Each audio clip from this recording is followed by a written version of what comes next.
بسم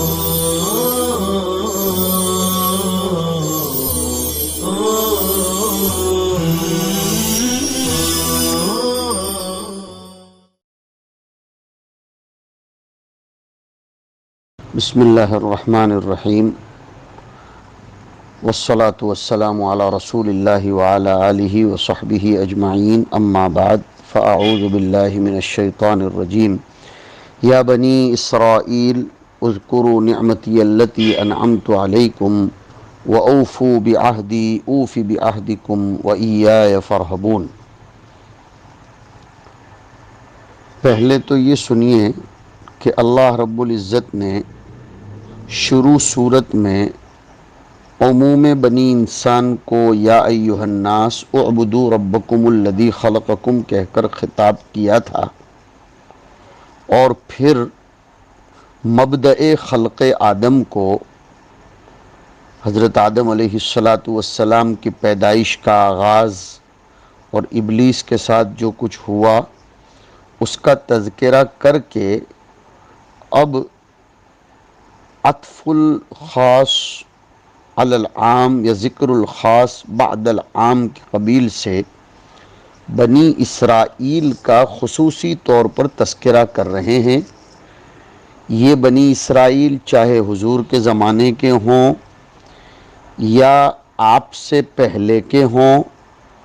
اور ان بنی اسرائیل سے متعلق ان کے منکرات، ان کے قبائح، ان پر اللہ کی طرف سے کی جانے والی خصوصی 10 نعمتیں، ان کی طرف سے ہونے والی خصوصی 10 قبائح اور بدمعاشیاں،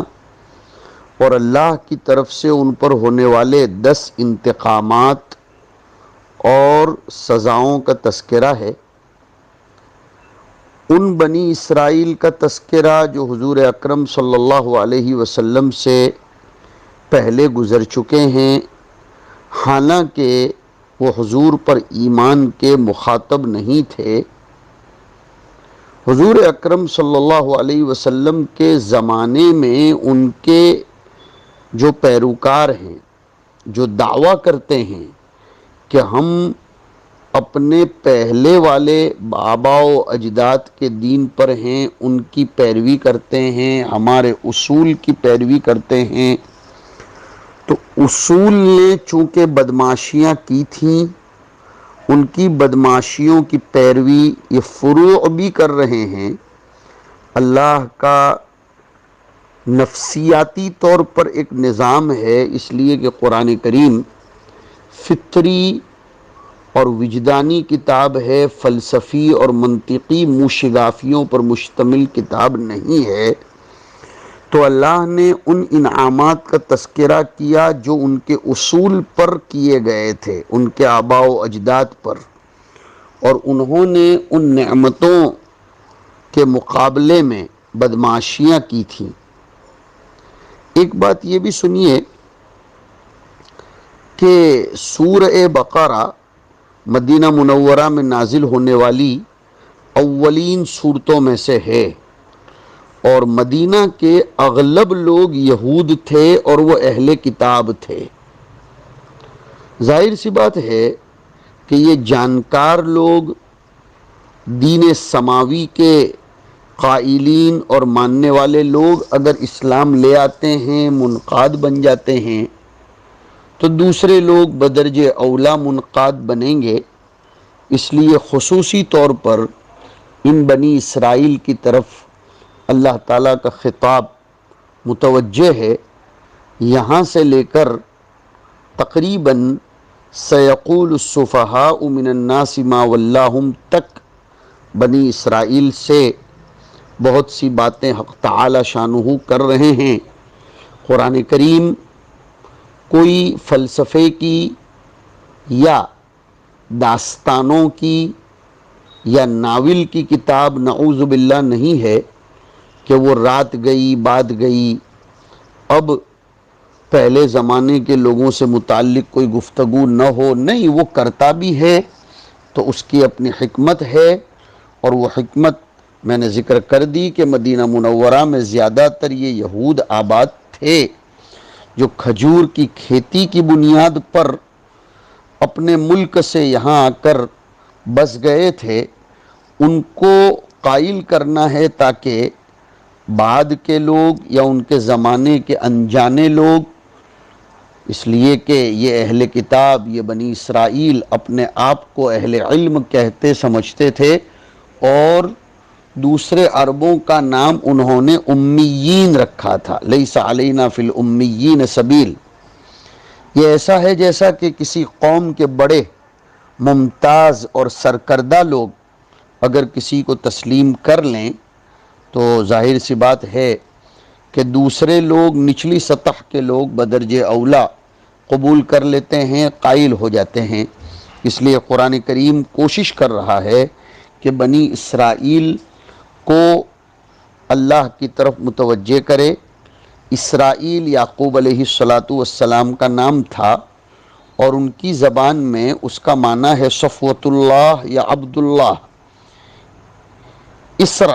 عبد کو کہتے ہیں اور ایل اللہ کو کہتے ہیں۔ اسرائیل یعنی عبد اللہ عبرانی زبان میں۔ یہ غیر منصرف لفظ ہے علم اور عجمہ کے پائے جانے کی بنا پر۔ اصل میں حضرت یعقوب علیہ السلام کے خود قرآن کریم نے دو نام ذکر کیے ہیں، ایک اسرائیل اور ایک یعقوب۔ بعض انبیاء کے دو دو نام قرآن کریم میں ہیں، جیسے محمد دوسرا نام احمد، عیسیٰ دوسرا نام مسیح، یونس دوسرا نام ذنون، اور حضرت یعقوب دوسرا نام اسرائیل علیہم السلام۔ ایک بات شروع میں یہ بھی ذہن میں رہے کہ ان بنی اسرائیل کو نبی کریم صلی اللہ علیہ وسلم کی آمد سے بڑی تشویش ہو گئی تھی، حسد نے ان کو حضور کی تکذیب پر آمادہ کیا تھا، اس لیے کہ حضرت یعقوب علیہ السلام جن کا ایک نام اسرائیل بھی ہے، وہ بیٹے تھے۔ آپ اوپر سے چلیے، حضرت ابراہیم علیہ السلام کے دو بیٹے ہیں، ایک اسماعیل اور ایک اسحاق۔ یعقوب اولاد ہیں حضرت اسحاق کی، اور حضور اولاد ہیں حضرت اسماعیل کی۔ تو چونکہ نبوت کا، بادشاہوں کا سلسلہ مسلسل حضرت ابراہیم کے بیٹے اسحاق کے واسطے سے نیچے تک چلا آ رہا تھا، تو انہوں نے سمجھ لیا تھا کہ نبوت، ملوکیت، بادشاہت یہ ہماری اجارہ داری ہے، یہ ہمارا اختصاص ہے۔ بنی اسماعیل میں کیسے کوئی نبی آ سکتا ہے؟ قرآن کریم نے اسی لیے جواب دیا کہ یختص برحمتہ من یشاء۔ تو اور کوئی وجہ نہیں ہے ان کی تکذیب کی سوائے حسد کے۔ اللہ فرماتے ہیں یا بنی اسرائیل، مرادی معنی بیان کیا، ای اولاد یعقوب، اے یعقوب کی اولاد، تم میری ان نعمتوں کو یاد کرو جو میں نے تم پر کی، اور مجھ سے کیا ہوا عہد پورا کرو تو میں بھی تم سے کیا ہوا عہد پورا کروں گا، اور تم مجھ ہی سے ڈرتے رہو۔ میری وہ نعمتیں یاد کرو جو میں نے تم پر کی، تم پر یعنی ای علی آبائکم، تمہارے باپ دادوں پر کی۔ باپ دادوں پر کیا جانے والا انعام گویا اولاد پر کیا جانے والا انعام ہے۔ باپ دادوں کی بقا یہ اولاد کی بقا ہے۔ باپ دادوں پر خصوصی کون سے انعام کیے گئے تھے؟ فرمایا من بیانیہ ہے، من الانجاء من فرعون وفلق البحر وتظلیل الغمام وغیر ذالک۔ وقفہ کر دیجئے اس پر۔ یعنی فرعون سے ہم نے تم کو نجات دلائی، سمندر کو تمہارے لیے چیر پھاڑ کر راستے بنا دیے، جس کی وجہ سے تم ساحل پر پہنچ کر، کنارے پر پہنچ کر فرعونیوں سے نجات پا گئے۔ فرعون کو ہم نے ڈوبا دیا، اور پھر وادی تیہ میں ہم نے تمہارے لیے بادل کو سایہ فگن کر دیا، من و سلوہ کا تمہارے لیے انتظام کیا۔ ان سب نعمتوں کا تقاضا یہ ہے کہ تم میری نعمتوں کو یاد کر کے شکر کرو اور شکر مرتبہ عمل میں بشکل اطاعت لے آؤ، اطاعت کرو۔ اذکروا نعمتی، ذکر نعمت کی شکل کیا ہوگی اس کو بیان فرمایا کہ بِأَن تشکروہا یعنی النعمت بطاعتی، میری نعمتوں کا تذکرہ کرو بئی طور کہ تم نعمتوں کا شکر ادا کرو میری اطاعت کر کے، تمام نعمتوں کو میری منشا کے مطابق استعمال کرو۔ پتہ چلا کہ ذکر باللسان نعمتوں کے باب میں کافی نہیں ہے، اللہ کا ذکر باللسان تو بہت اہم پیارا ہے، میں نعمتوں کی بات کر رہا ہوں کہ نعمتوں کا تذکرہ صرف زبان سے نہ ہو بلکہ نعمتوں کا تذکرہ بشکل شکر ہو، اور جو شکر اطاعت کے مظہر میں آئے گا تو پتہ چلے گا کہ یہ شخص نعمتوں کا شکر گزار ہے۔ اور منعم کو یاد دلانے سے منعم کے اندر احسان شناسی کے جذبات پیدا ہوتے ہیں۔ الفوز الکبیر میں تم نے پڑھا کہ قرآن کریم کا ایک نظام ہے التذکر بآلاء اللہ، جب انعامات کو یاد کروایا جاتا ہے تو احساس جاگتا ہے۔ دیکھو دو چیزیں الگ الگ ہیں، احسان جتانا یہ تو برا ہے، لیکن احساس جگانے کے لیے نعمتوں کے تذکرے کرنا یہ کبھی کبھی مطلوب بلکہ ضروری ہو جاتا ہے۔ حق تعالی شانہ احسان جتانے کو منع کرتے ہیں، لیکن احساس جگانے کے لیے تو تذکرہ ہونا چاہیے۔ تو فرمایا کہ تم میری نعمتوں کو یاد کرو۔ ہمارے لیے بھی ضروری ہے بچوں کہ ہم اللہ کی نعمتوں کو یاد کریں۔ پورا دن ہماری طرف سے مسلسل نافرمانیاں ہونے کے باوجود ہمارا رب صبح 9 میں ہمارے لیے رزق مادی و معنوی کا بلا کسی زحمت کے، بلا کسی زحام کے انتظام کرتا ہے۔ تو ایک تو خطاب یہ کیا کہ میری نعمتوں کو یاد کرو، وَأَوْفُوا بِعَهْدِي، اور مجھ سے تم نے جو عہد کیا ہے اس کو پورا کرو۔ الَّذِي عَهِدتُّهُ إِلَيْكُمْ، جو عہد میں نے تم سے کر رکھا ہے اس عہد کو پورا کرنا یہ تمہاری ذمہ داری ہے۔ کون سا عہد میرا تمہارا ہوا ہے اس کو بیان کیا، من الایمان بمحمد صلی اللہ علیہ وسلم، میں نے تم سے عہد لیا تھا کہ تم حضور اکرم صلی اللہ علیہ وسلم کا زمانہ پاؤ گے تو اس پر ایمان لے آؤ گے، تو لو اب تم نے زمانہ پایا۔ یہ عہد کیسے لیا تھا، کیا ہے، اس کے لیے پڑھیے سورہ مائدہ کے رکوع نمبر 3 کی آیت نمبر 1، وَلَقَدْ أَخَذَ اللَّهُ مِيثَاقَ بَنِي إِسْرَائِيلَ وَبَعَثْنَا مِنْهُمُ 12 نَقِيبًا وَقَالَ اللَّهُ إِنِّي مَعَكُمْ لَئِنْ أَقَمْتُمُ الصَّلَاةَ وَآتَيْتُمُ الزَّكَاةَ وَآمَنْتُمْ بِرُسُلِي۔ اور اسی طرح پارہ نمبر 3 کے آخری رکوع کی پہلی آیت، وَإِذْ أَخَذَ اللَّهُ مِيثَاقَ النَّبِيِّينَ لَمَا آتَيْتُكُم مِّن كِتَابٍ وَحِكْمَةٍ ثُمَّ جَاءَكُمْ رَسُولٌ مُصَدِّقٌ لِّمَا مَعَكُمْ لَتُؤْمِنُنَّ بِهِ وَلَتَنصُرُنَّهُ۔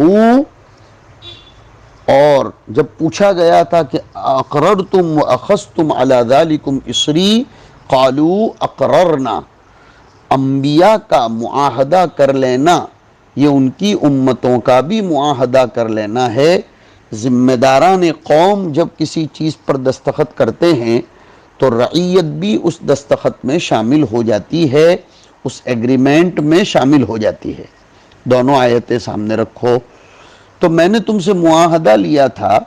کہ تم حضور اکرم صلی اللہ علیہ وسلم پر ایمان لاؤ گے۔ حضور فرماتے ہیں نا کہ لو کان موسیٰ حیا لما وسعہ الا اتباعی،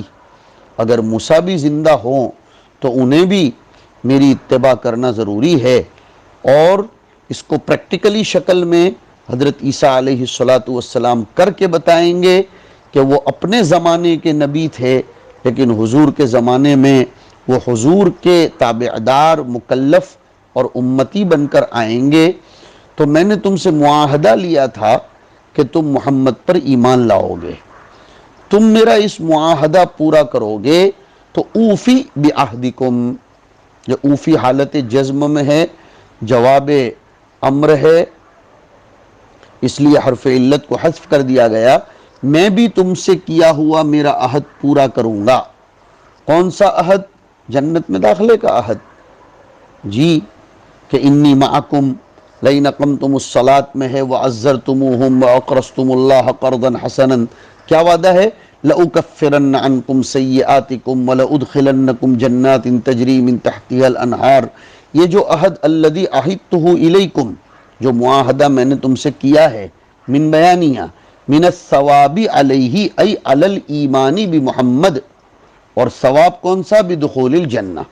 جو معاہدہ میں نے تم سے کیا ہے وہ میں پورا کروں گا، یعنی ایمان بمحمد کا ثواب دوں گا دخول جنت کے ذریعے۔ اور مشکات شریف کی جلد اول کی روایت کے بموجب ثلاثۃ لہم اجران، حضور نے فرمایا اس میں آگے بڑھتے ہوئے، رجل من اہل الکتاب آمن بنبیہ وآمن بمحمد، اور قرآن کریم میں آیا یا ایہا الذین آمنوا اتقوا اللہ وآمنوا برسولہ یؤتکم کفلین من رحمتہ، تو ایک قول یہ بھی ہے کہ میں تم سے کیا ہوا عہد پورا کروں گا، یعنی تم کو دوہرا اجر دوں گا۔ اب قرآن کریم ان کی دکھتی رگ کو پکڑ رہا ہے کہ حضور پر ایمان لے آنے میں ان کے لیے حسد مانے بنتا تھا اور قطع وظائف کا ان کو ڈر تھا۔ ان کی طوطی بولتی تھی اور ان کے سروں پر تاج پوشی کی جا رہی تھی، اہل کتاب یہ اپنے آپ کو بڑا سمجھ کر چلتے تھے، کبر کے ویسے بھی مریض تھے، اور انہی کا سکہ رائج الوقت تھا۔ حضور کے قدوم میمنت لزوم سے ان کے سارے خواب چکنا چور ہو گئے، اور اب ان کو ڈر لگنے لگا کہ ایک مقبول اور محبوب شخصیت مدینہ منورہ میں تشریف لائی ہے، تو ہم جو لوگوں کو الو بناتے تھے، بے وقوف بنا بنا کر امیین کو جو وظائف بٹورتے تھے، اب وہ وظائف خطرے میں پڑیں گے۔ اس لیے قرآن کریم نے فرمایا کہ وَإِيَّايَ فَارْهَبُونَ، قطع وظائف سے نہ ڈرو بلکہ مجھ ہی سے ڈرو، خافونی، خافونی، یہ ارہبونی، یہ نون وقایا کا ہے، یا کو حذف کر دیا گیا ہے، خافونی فی ترک الوفاء بہ دون غیری، تم مجھ ہی سے ڈرو کہ کہیں تم سے یہ معاہدہ پورا کرنا ترک ہو جائے تو تمہاری گرفت ہوگی، اس بات سے ڈرو، میرے علاوہ کسی سے مت ڈرو۔ دون غیری لا کر بتلایا کہ ایایا، اس سے اختصاص کی طرف اشارہ ہے، اور بعض حضرات کہتے ہیں کہ ایایا مفعول ہے ایک محذوف کا، جس کی تفسیر فرہبو کر رہا ہے، ما اضمر عاملہ علی شریطۃ التفسیر، تو ایایا کا عامل حذف کر دیا گیا ہے، وہ ہے ارہبو ایایا فرہبونی، اور اس سے حشر میں بلاغت پیدا ہو جاتی ہے، ایاک نعبدو سے زیادہ ابلغ ہوگا، اس لیے کہ ایاک یہ تو بات کے نعبدو کا مفعول بھی ہے، اور یہاں تو ایک محذوف کا معمول بن رہا ہے ایایا، تو یہ جو ایایا ہے اس سے پہلے ایک فعل کو مقدر مانیں گے، اور بعد میں اس کی تکرار بھی ہوگی فرہبون، تو مقدر ماننا اور پھر اس کی تکرار لانا، یہ گویا تکرار فعل مرتین ہونے سے اور زیادہ تاکید پیدا ہوگی، تو ایاک نعبدو اور وَإِيَّايَ فَارْهَبُونَ میں یہ فرق ہے کہ ایاک نعبدو میں ایاک نعبدو کا مفعول بھی ہے، صرف مقدم ہے، لیکن یہاں تو وَإِيَّايَ یہ مفعول ہے ایک فعل کا، اور فرہبون اس فعل کی تکرار کی گئی ہے، تو تم مجھ ہی سے ڈرو، قطع وظائف سے نہ ڈرو۔ اس سے ہم لوگوں کو ایک سبق یہ ملتا ہے کہ ہمیں اعلاء کلمت اللہ کے لیے، تبلیغ احکام کے لیے، اقرار حق کے لیے، اور اعتراف نبوت اور اعتراف علوم نبویہ کے باب میں دنیاوی عہدے اور دنیاوی وظائف مانع نہیں بننے چاہیے، ورنہ وہ اہل کتاب کی بیماری ہو جائے گی۔ اللہ تعالی ہمیں ان باطنی امراض سے محفوظ فرمائے۔ وصلی اللہ